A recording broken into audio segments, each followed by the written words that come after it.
Welcome to the Linkage Institutions AP Government Review. I'm going to go over the top 10 topics of Linkage Institutions today. Should help on your AP exam in May, but some of you guys might be watching it in preparation for your Linkage Institutions test. It works for both of those, okay? All we're going to do today, though, is go through the top 10 topics of the Linkage Institutions. Linkage Institutions are about 15 to 25% of your AP exam, so it's very beneficial to know about them. As always, I'm joined by my co-host Waddles. It's a little cold outside, so he's hanging out in the flannel. And then, obviously, our resident bad boy, Pork the Pig.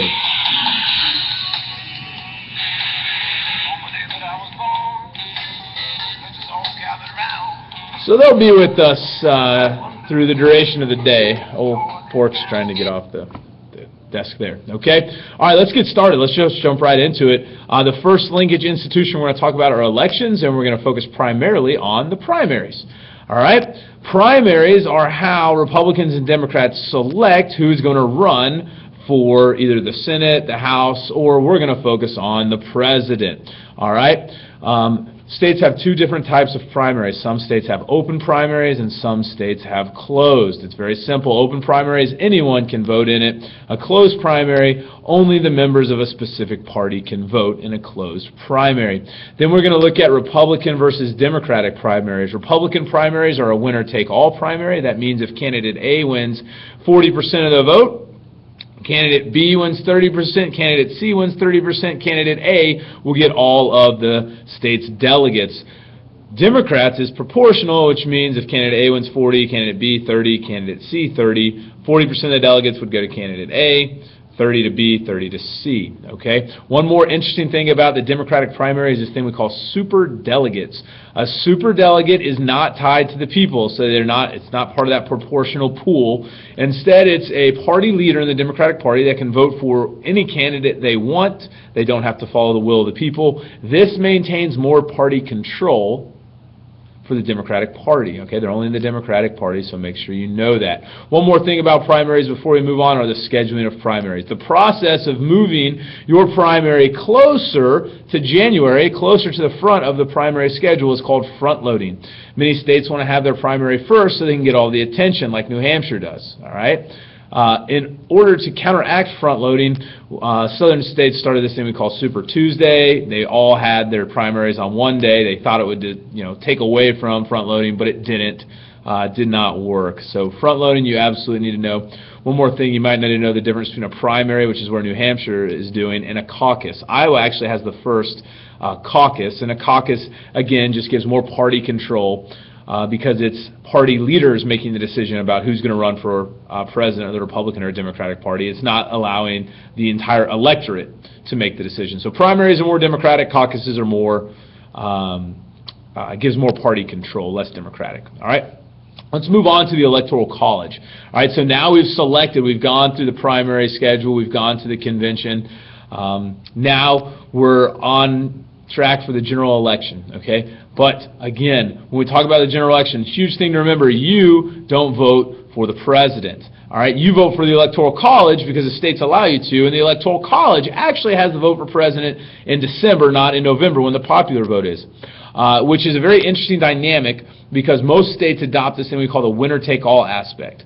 And the winner-take-all aspect says whoever wins the plurality, not the majority, but the plurality of the state's votes gets all of the Electoral College votes. All right, so candidate A wins 40%, candidate B wins 30%, candidate C wins 30%. If you think the Electoral College, you have to win a majority of the state's votes, then none of those candidates get any Electoral College votes, and we don't know what to do. But it's not a majority. It's a plurality. And so candidate A, which won 40%, which is the highest percentage or the most votes, gets all of the Electoral College votes. All right? And then we go and look at the Electoral College election in December. You have to win a majority of the state's Electoral College votes to win the election. So plurality to get your state's Electoral College votes, but to win the presidency, You do have to win a majority, which is 270 or more Electoral College votes. Because the Electoral College focus on states and not on the popular vote, no one goes to the big states. And so the strategy is a little weird. You would think everyone would go to California, Texas, and New York, but they don't. Instead, what they do is they go to competitive states. Because Republicans know that Democrats are going to win California, so it doesn't matter if they lose by 20 votes or 20 million votes. They just don't go to California. They're never going to win it. They're going to focus all of their attention on Florida and Ohio. Those are called swing states. Just like Democrats aren't going to go to Texas, they're going to go to Florida and Ohio. They're large competitive states that are always in play, whereas California is not in play, Texas isn't in play. So that is what parties, candidates focus on, are states, not people. Right? In 2000, Al Gore wins the popular vote, loses the election. In 1992, Bill Clinton wins like 42% of the national vote. That means 58% voted against Bill Clinton, but he still wins the presidency because of the Electoral College and because he won key states and not actual votes from us. All right, that's the Electoral College. Waddles is getting a little uncomfortable. We're going to move him out.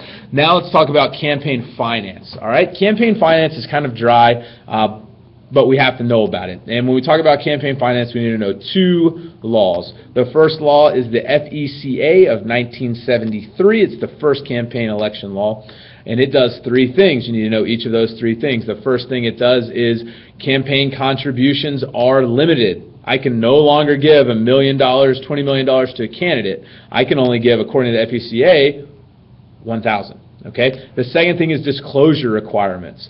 Candidates have to tell everyone where they got their money from. And so, if you look at a candidate and you see they're getting all their money from Waddles the Penguin, you're probably going to vote for that candidate because Waddles is a very upstanding person. Penguin is just a great thing. He's a great thing, right? However, if you see that a candidate's getting all their money from the bad boy, you may not want to vote for them because you know Pork is kind of a rebel, bad to the bone even. Everyone needs one of those in their friend group, but maybe we don't need one of those for president, okay? Now, that was the first campaign finance law, and it kind of stood for a while. And then 2002, we have the BCRA, which addresses all the loopholes people use to get around the FECA. And one of the loopholes they used was this thing called soft money, which is unregulated money. All right, people would give like $20 million to a party, and that party would then funnel it to a candidate, and we try to get rid of that in 2002 with the BCRA. The BCRA does two things. It bans soft money, and at the same time it raises how much you can give in hard money. Hard money is regulated funds. And so until 2002, I could only give $1,000. Now we've created a ban on soft money, but I can now give, I think it's like $2,700, $2,800, okay? Those are the two ones you need to know about. FECA, BCRA, but we're also going to talk about PACs and super PACs, okay? That's the next thing on your list. PACs are very simple. They do one thing. They give money to candidates. That's all they do. They donate money to candidates. A lot of people can donate to a PAC, and the PAC's going to take that money and then give it to a candidate. There are limits on it. I think it's $5,000 they can give to a candidate and $15,000 they can give to a party. But that's all they do is they give money directly to a candidate. And that was all we had for a while, but in 2009, Citizens United versus the FEC creates, or actually the court decision overturns a lot of campaign finance law, and it creates these things we call super PACs. And super PACs can now spend as much money as they want on a candidate. They can't give money to a candidate, but they can spend money on a candidate. It's called an independent expenditure. I can spend $20 million running a campaign ad for Barack Obama or Mitt Romney, but I can only give Barack Obama or Mitt Romney $2,500, which is kind of strange, but that's what it does. So a PAC gives money directly to a candidate. A super PAC spends money on a candidate. They just can't collaborate with the candidate, okay? I can't call up Barack Obama or Mitt Romney and say, hey, what do you want me to put in my campaigns? I just have to do it. Okay, that's called an independent expenditure, and it's protected, according to Citizens United, by your First Amendment, freedom of expression, freedom of speech. Let's move right along to political parties. Okay, we're starting 5, we're 10 minutes in. We're going to get through in 20 minutes, I can promise. Okay, political parties, two goals. Win elections, gain control of the government. That's all they do. Now, what we really need to focus on is how they accomplish those goals, and the biggest thing is this thing we call party platform. It's when they essentially tell everyone in the United States what they believe on specific issues. This is a huge thing because you guys don't know who you're voting for, right? You don't know who John Doe or Jane Doe or John Smith is unless it's a presidential election. In presidential elections, you vote for candidates. Okay, you knew it was Barack Obama versus Mitt Romney. But in congressional elections, you don't vote for candidates because you don't know them. You vote for the R or the D. And you know what the R stands for because of a party platform. And you know what the D stands for because of a party platform. So one huge way political parties win elections is by connecting ideas to their party, and they do that through the party platform. Obviously, some logistical ways they do this as well is they run candidates, they nominate candidates, they campaign. But the big thing is going to be party platforms, and that's the number one way I can predict that who you're going to vote for in a congressional election. You're going to vote for the R or the D. You're not going to vote for the person. Okay, that's what political parties do. Real quick, the history of political parties. Don't really need to know much about the history of political parties, but you do need to know this term called party realignment. Party realignment happens when you have Waddle's party over here and Pork's party over here, and everyone in Pork's party goes over to Waddle's party, and they stay with Waddle's. That's a party realignment. Waddle's is strong, and Pork either creates some new ideas or he just dies off, right? A party realignment is preceded by a critical election, and the critical election is when you can actually see that huge group go from one to the next, okay? But we don't have that anymore. We don't have political parties like dropping off the face of the earth. We've got the Republicans and the Democrats, and we have people that don't want to be a part of any of them, okay? Political parties since the 1970s have been on the decline. No one is joining political parties. People are disassociating themselves with them for many reasons, but you just need to know that less and less people are joining political parties. And instead what they're doing is joining interest groups, which brings us to number 7, but I forgot number 6. And since I'm not going to restart this, we're just going to go to number 6, okay? Number 6 is third parties. Third parties. Never going to win, but they still matter. That's what you need to know, and you need to know why for each.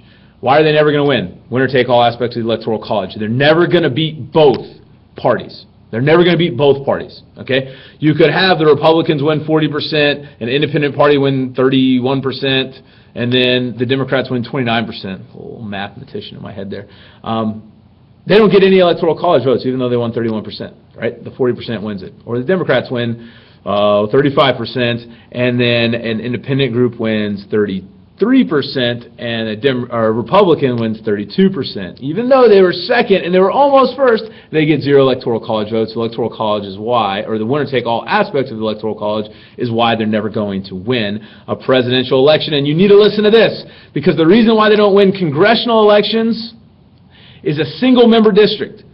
One member for each district, okay? If we did it to where Georgia has 14 House of Representatives, okay? And we just had a vote in Georgia for parties, and the Republicans won probably 65%, and the Democrats won 25%, and the Libertarians won 10%. The Libertarians would get 10% of the representation in the House. But we don't have that. We just have elections based on districts and only one member per district. And so the Electoral College is the number one reason why third parties aren't going to win the presidency. Single-member districts are the number one reason why they're not going to win congressional elections. All right?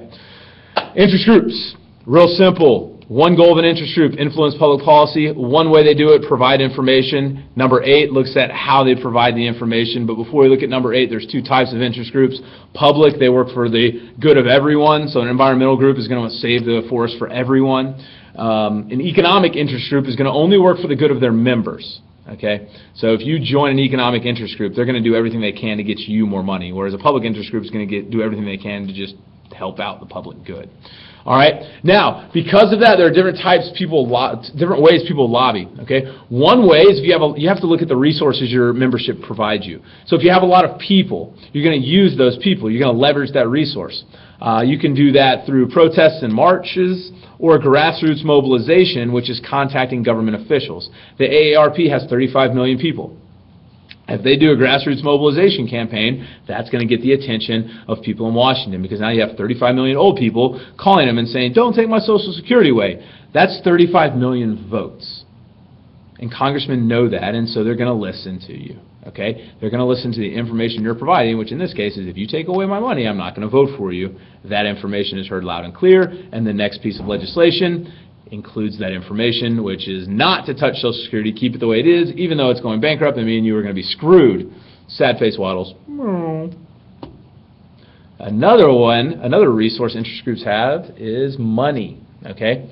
Money is a big deal. We watched the Jack Abramoff video, and if you've got money, that means you can gain access to legislatures, and then you can provide them with information. If you've got money, there are several ways you can lobby. You can do campaign contributions, you can wine and dine, you can raise fundraisers. Okay, campaign contributions are probably going to come through PACs, right? You can create a super PAC and spend money on a candidate. But money talks, money gets you access, and when you get that access, you provide information. Okay, money is it's there. It's probably one of the biggest ways that people lobby. People get upset with congressmen because they think they're bought, but you know, everyone's human. I'm human. I was lobbied by an interest group. And I want you guys to know that you can pick up the hot new album from the Two Dope Boys. I don't have the thing they gave me because I lost it, but it's like Two Dope Boys on some sort of WordPress site. I bet if you Google Two Dope Boys WordPress, you'll be able to find just some really fantastic, tunes by the Two Dope Boys. All right. One more way you can lobby if you don't have money or people is you can lobby the courts. You can sue someone. Okay, that's an easy way. Just sue someone. Litigation, that's what that is. You could also sponsor a court case. NAACP and Brown v. Board of Education does this. Or you can write an amicus curiae, which is a friend of the court brief, which gives an alternate perspective from a non-litigant, so someone not involved in the court case. You can always do that. Okay, make sure you know all the strategies, and you can link strategies to types of interest groups. People with a lot of interest groups with a lot of people are going to use grassroots mobilization, protests, march. Interest groups with a lot of money are going to use that money for whining and dining, campaign contributions, super PACs. If you don't have either, you can use the courts because it doesn't cost a lot of money to challenge public policy in the courts. All right, 2 left and then we're done. Roles of the media. 3 roles of the media that you need to know. Gatekeeper, scorekeeper, and watch pig. Who's watching you?